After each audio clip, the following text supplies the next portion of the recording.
Charlie's room was down another hall, a wing specially designed to have views of the sprawling green landscape and the therapeutic pool that Charlie had never enjoyed. He hadn't been much of a swimmer before, but every time I saw that damn pool outside, I wanted to punch something. I don't know what it was about it, maybe because it was something the rest of us took for granted, the ability to swim on our own, or maybe it was the fact that water always seemed so limitless to me, but Charlie's future was severely limited. The nurse stopped outside of his closed door. "When you're ready to leave, you know the drill." I did. When I left, I had to stop by the nurse's station and check out. I guessed they wanted to make sure I wasn't trying to steal Charlie away or something.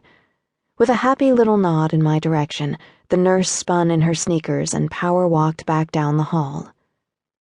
Staring at the door for a moment, I drew in a deep breath and let it out slowly. I had to every time I saw Charlie.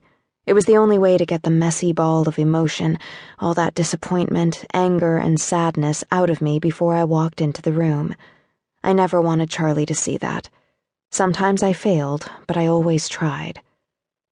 Only when I thought I could smile without looking slightly crazed, I opened the door, and like every Friday for the last 6 years, seeing Charlie was like taking a throat punch. He was sitting in a chair in front of the large floor-to-ceiling window. In his chair. It was one of those Papa-san chairs with a vibrant blue cushion. He'd had it since he was 16, got it for his birthday just a few months before everything changed for him. Charlie didn't look up when I stepped into the room and closed the door behind me. He never did. The room wasn't bad at all, rather spacious, with a full-sized bed neatly made by one of the nurses, a desk I knew he never used, and a TV that I'd never, in the 6 years, seen turned on.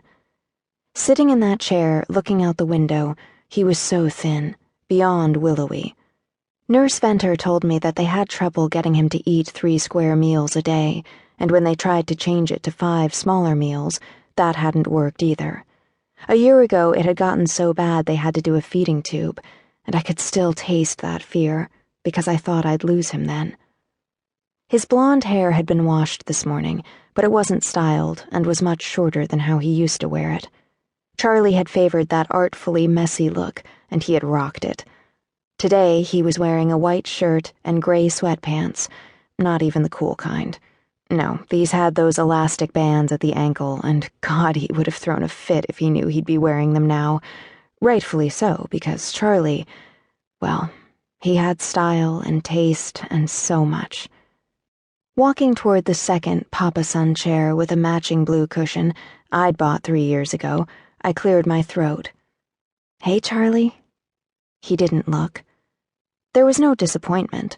I mean, it was there, that this isn't fair feeling, but there wasn't a new wave of the breath-stealing dismay, because this was how it always was. Sitting down, I placed the tote beside my legs. Up close, he looked older than 22, years older. Face gaunt, skin washed out, and deep, unforgiving shadows under once lively green eyes.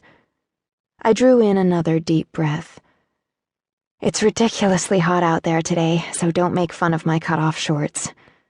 Back in the day, he would have made me change out of them before even daring to step out into public. "The weather people are saying the temps are going to be record-breaking by the weekend." Charlie blinked slowly. "Supposed to be really bad storms, too." I clasped my hands together, praying that he'd look at me. Some visits he wouldn't.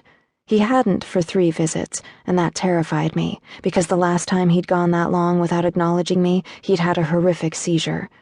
Those 2 things probably had nothing in common, but still, it caused knots of unease to form in my stomach, especially since Nurse Venter had explained that seizures were fairly common in patients who'd suffered that kind of blunt force trauma to the brain.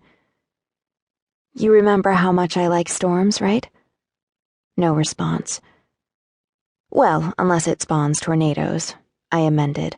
"But we're in Philly, basically, so I doubt there'll be any of them roaming around." Another slow blink I caught from his profile. "Oh, tomorrow night at Mona's, we're closing the bar to the public." I rambled on, unsure if I'd already told him about the plans. Not that it mattered. "It's a private party thing." I paused.